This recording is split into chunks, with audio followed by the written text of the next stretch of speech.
ఈ స్కామ్ అంతా ఇంత కాదు. 7,000 కోట్ల రూపాయల స్కామ్. హైదరాబాద్ నడుబొడ్డున 7,000 కోట్ల రూపాయల భూ కుంభకోణానికి ఈ ప్రభుత్వ పెద్దలు దాంట్లో భాగస్వాములు. ఈ భూములు నాదర్గుల్ భూములు. ఈ భూములకు చాలా చరిత్ర ఉంది.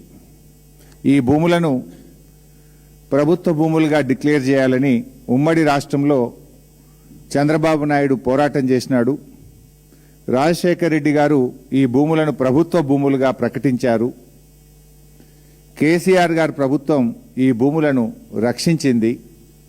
ఇప్పుడొచ్చిన రేవంత్ రెడ్డి ప్రభుత్వం భక్షిస్తున్నది. చంద్రబాబు పోరాటం, కాంగ్రెస్ నాటి వైఎస్ఆర్ ప్రభుత్వ భూములుగా డిక్లేర్ చేయడం, 10 ఏళ్ల బీఆర్ఎస్ ప్రభుత్వం ఈ భూములను రక్షించడం, అధికారంలో వచ్చిన 10 రోజుల్లోనే ఈ భూముల మీద కన్నుబడి ఈ భూములను భక్షించే కార్యక్రమానికి నేటి రేవంత్ రెడ్డి ప్రభుత్వం పాల్పడతా ఉంది. ఎట్లా పాల్పడ్డది, ఎప్పటి నుంచి స్టార్ట్ అయింది, దీని కుట్ర కుతంత్రం మొత్తం కూడా ఈరోజు బట్టబయలు చేయబోతా ఉన్నాం, ప్రజల ముందు పెట్టబోతా ఉన్నాం.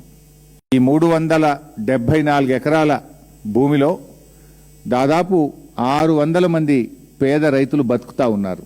తాతలు, తండ్రులు, పిల్లల కాడ నుంచి బతుకుతా ఉన్నారు. ఇవాళ వాళ్ళ భూముల్లోకి వాళ్ళని పోనీయకుండా బౌన్సర్లను పెట్టి పోలీసుల చేత దాడి చేయిస్తూ అక్రమ కేసులు పెడుతూ పేద రైతుల్ని భయభ్రాంతులకు గురి చేస్తూ ఉన్నారు. చాలామంది రైతులు బీఆర్ఎస్ పార్టీ ఆఫీస్కి వచ్చి మా దృష్టికి తేవడం జరిగింది. అది మా సబితక్క నియోజకవర్గం, మహేశ్వరం నియోజకవర్గంలో అక్కగారి దగ్గరికి వెళ్ళి ఎమ్మెల్యే గారుగా కనుక చాలామంది రైతులు అక్కగారికి చెప్పుకున్నారు, బీఆర్ఎస్ పార్టీ దృష్టికి తెచ్చారు.